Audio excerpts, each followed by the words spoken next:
Hello guys, आज हम अपनी series sixth semester last moment preparation में देखेंगे आरसीसी का न्यूमेरिकल नंबर फिफ्थ, जहां पर ये क्वेश्चन है डिज़ाइनिंग से रिलेटेड। और इस क्वेश्चन में कहा गया है कि 400 millimetre by 400 millimetre column 12,000 mm long, restrained at both ends, is required to carry out an axial load of 900 kN. Design the column. तो चलिए शुरू करते हैं इस क्वेश्चन को। सबसे पहले हम गिवन चीज़ें डिस्कस करेंगे। तो यहाँ पर हमें दिया हुआ है साइज़ ऑफ कॉलम, जो कि है 400 मिलीमीटर इंटू 400 मिलीमीटर। ठीक है, और इसके बाद हमें यहाँ से हम क्रॉस सेक्शन एरिया भी निकाल सकते हैं। तो हमारा क्रॉस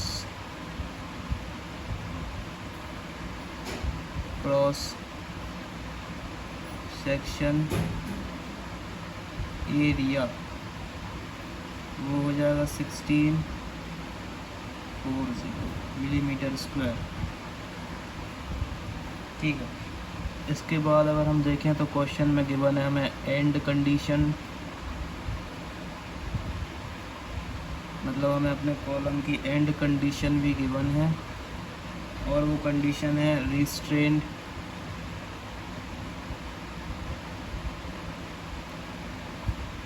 एट बोथ एंड्स। इसके अलावा हमें गिवन है एक्सियल लोड। तो हमारा एक्सियल लोड है 900 किलो न्यूटन। और सबसे पहले हम इस क्वेश्चन में फाइंड आउट करेंगे कि जो है हमारा कॉलम शॉर्ट है या लॉन्ग। ठीक है, तो आप लोगों को पता होना चाहिए कि अगर जो हमारा सिलेंडरनेस रेशियो है, सिलेंडरनेस रेशियो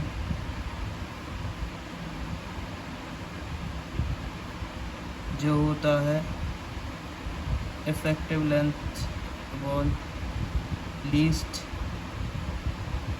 लेटरल डायमेंशन, अगर हमारा सिलेंडरनेस रेशियो लेस देन 12 है तो फिर वो कॉलम कहलाता है शॉर्ट कॉलम। ठीक है, वहीं इसका अपोजिट जो हमारा सिलेंडरनेस रेशियो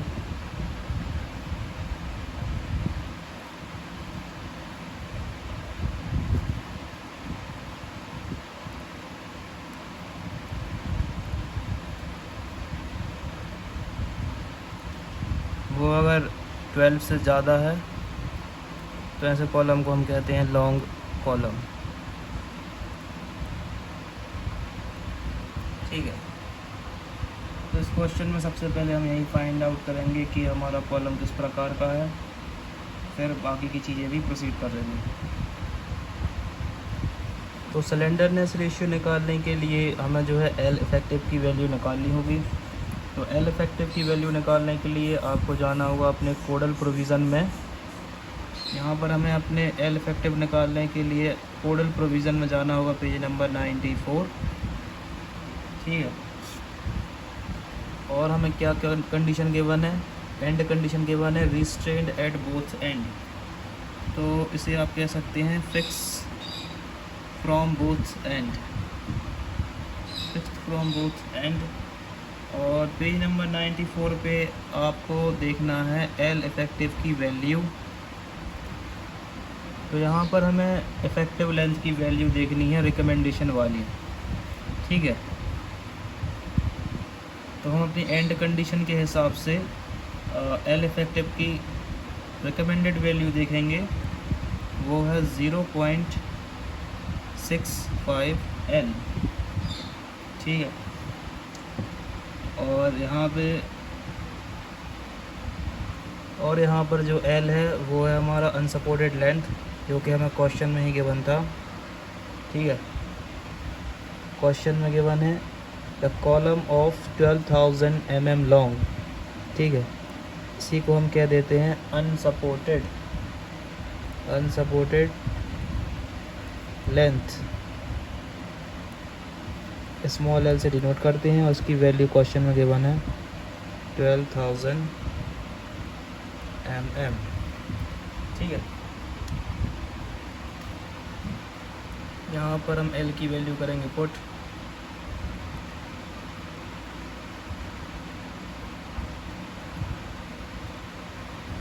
तो फाइनली जो हमारी एल इफेक्टिव की वैल्यू है वो आ जाएगी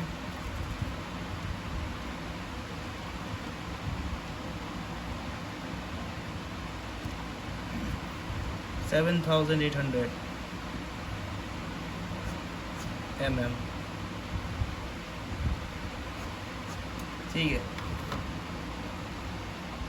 क्योंकि यहाँ पर जो डायमेंशंस हैं वो है सिमिलर, तो लीस्ट लेटरल डायमेंशन हम 400 ले सकते हैं क्योंकि दोनों ही 400 है।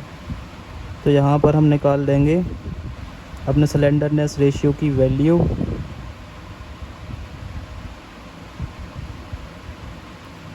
ठीक है, L effective divided by least lateral dimension.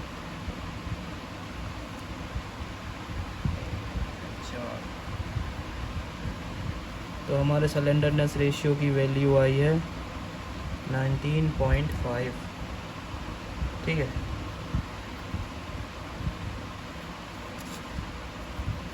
और since 19.5 is a bigger value than 12, तो हमारा जो कॉलम है वो है लॉन्ग कॉलम।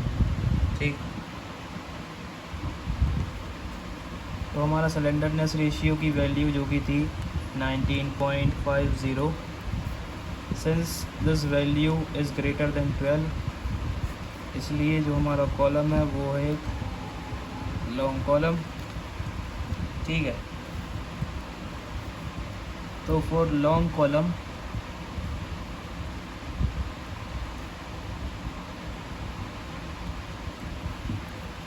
हम जाएंगे अपने कोडल प्रोविज़न में पेज नंबर 71। पेज नंबर 71, जहाँ पर फॉर लॉन्ग कॉलम हमें मिलेगा अल्टीमेट लोड का एक formula, ultimate load divided by reduction coefficient CR 0.4 FCK area of concrete plus 0.67 ASC area of grade of steel. ठीक,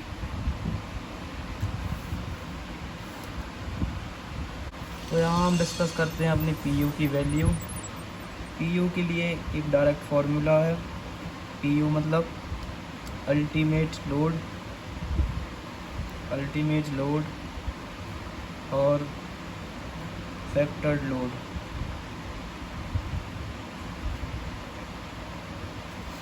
PU के लिए डायरेक्ट फार्मूला है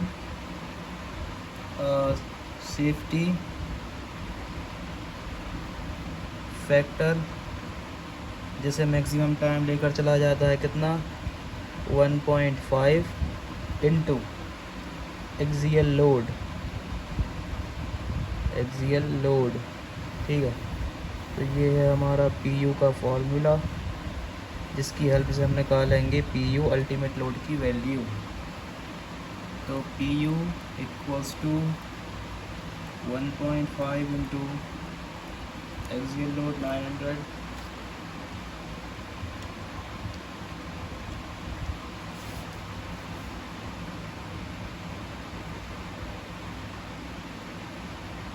तो ये हमारी PU की वैल्यू किलो न्यूटन में। इसे कन्वर्ट कर लेते हैं हम अपने न्यूटन में। इसके लिए करेंगे 10⁻³ से इंटू, तो ये हुई हमारी PU की वैल्यू न्यूटन में। अब यहाँ पर हम फाइंड आउट करेंगे अपनी सेकेंड वैल्यू, जो कि होगी हमारी रिडक्शन कोफिशिएंट CR की वैल्यू। तो CR की वैल्यू फाइंड आउट करने के लिए ये फॉर्मूला आप लोगों को याद रखना है। CR equals to 1.25 minus effective length 48B। ठीक है,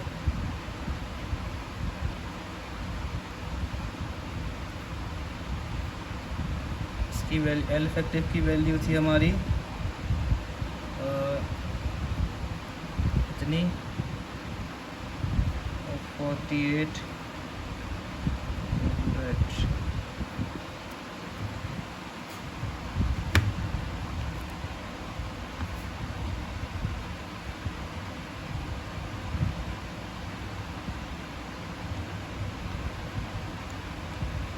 रिडक्शन कोफिशिएंट की वैल्यू जो कि है 0.843।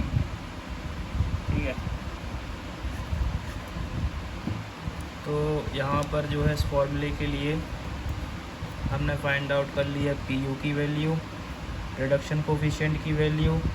अब डिस्कस करते हैं बाकी अदर वैल्यूज़ को, फिर फाइनल जितनी भी वैल्यू हम निकाल पाएंगे उस सभी वैल्यूज़ को हम पुट करेंगे इस फॉर्मूले में।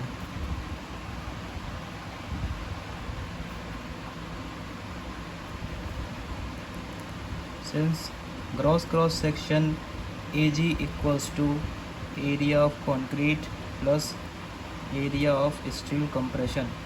ठीक है, तो यहाँ पर अगर हम देखें तो हमारे पास है इसकी वैल्यू AG की वैल्यू।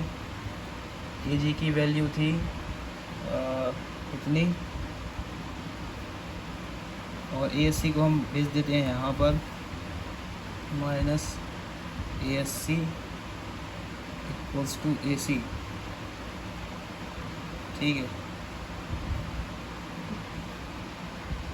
तो बेसिकली हमें अपने इस एक्सप्रेशन से ASC की वैल्यू फाइंड आउट करनी है।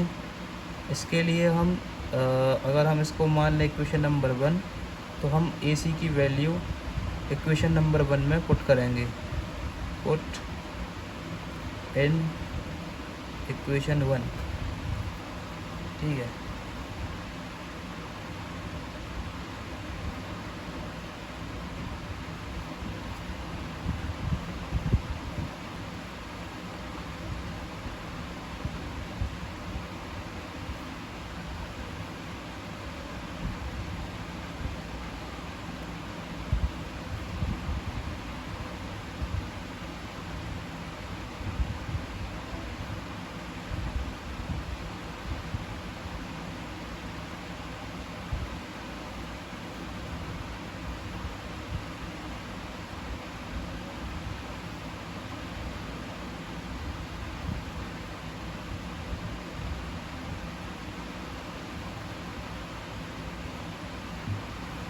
क्योंकि ASC की हेल्प से ही हम निकाल पाएंगे अपने नंबर ऑफ़ बार।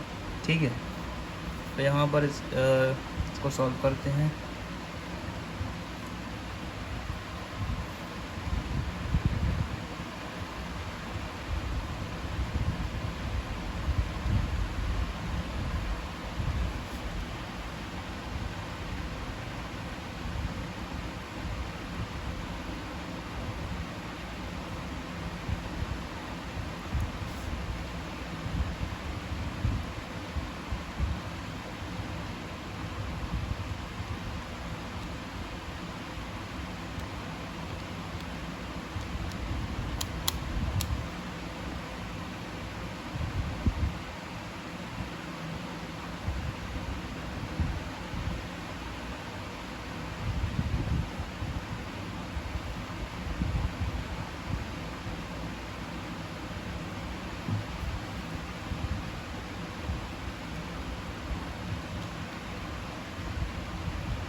फाइनली हमारी एरिया ऑफ स्टील कंप्रेशन की वैल्यू आ गई है। ठीक,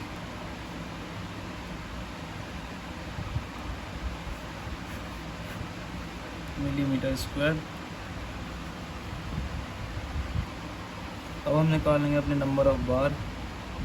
तो नंबर ऑफ़ बार के लिए डायरेक्ट फार्मूला होता है नंबर ऑफ़ बार्स। इसके लिए फार्मूला है area of steel compression divided by area of column. तो यहाँ पर FI निकालने के लिए फार्मूला है π/4 डायमीटर स्क्वायर। ठीक है, तो क्वेश्चन में डायमीटर के बारे में कोई चीज़ गिवन नहीं थी, तो हम यहाँ पर लेट करेंगे, अज्यूम करेंगे let 16 mm dia reinforcement provided. ठीक है, तो यहाँ से हम निकाल लेंगे FI की वैल्यू।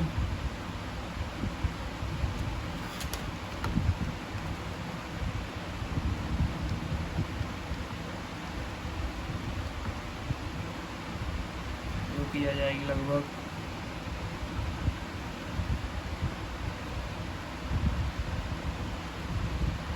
1 millimetre square.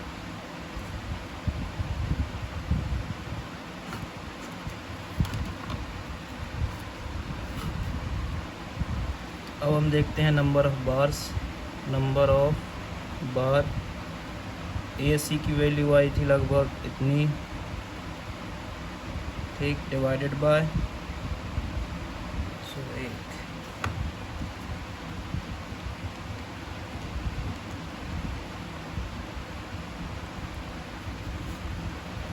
तो नंबर ऑफ़ बार जो है हमारे लगभग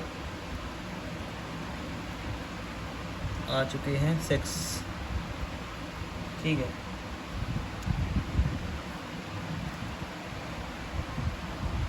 अब हम देखेंगे diameter of lateral tie. Diameter of lateral tie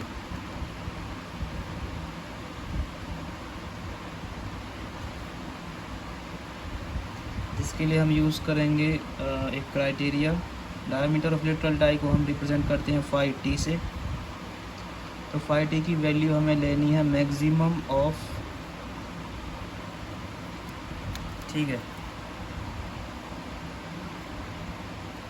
maximum of 5 main/4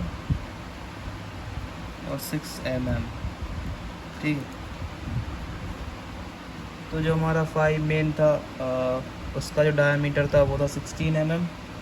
ठीक, तो 16 डिवाइडेड बाय 4, 16 डिवाइडेड बाय 4, यहाँ 4। ठीक है,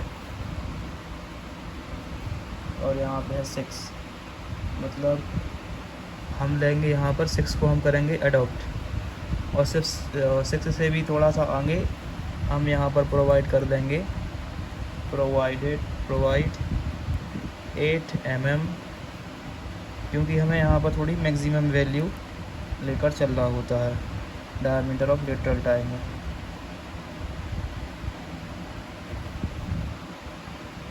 ठीक, अब हम देखते हैं अपनी फाइनल चीज़ जो कि होगी स्पेसिंग, जिसे हम रिप्रेजेंट करते हैं SV से। तो इसमें हम लेंगे मिनिमम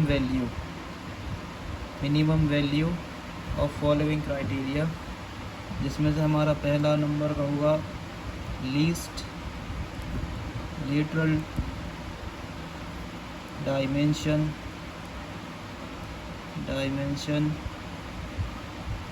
और B नंबर का होगा 16 इंटू डायमीटर ऑफ मेन बार, और C जो होगा क्राइटेरिया वो होगा हमारा 300 mm, और जो हमारा D होगा वो होगा 48 डायमीटर ऑफ लेटरल टाई। ठीक है,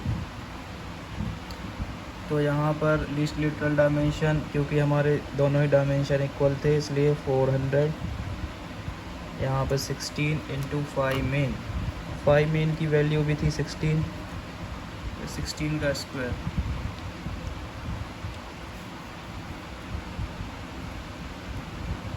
ठीक, ये तो 300 ही रहेगा। ठीक, 48 5t की वैल्यू थी 8। ठीक, तो यहाँ पे जो मिनिमम वैल्यू है वो है 256, और इससे भी थोड़ा मिनिमम हम यहाँ पर प्रोवाइड करेंगे, प्रोवाइड 250 mm ऑफ स्पेसिंग। तो ये है हमारा फाइनल एनालिसिस, प्रोवाइड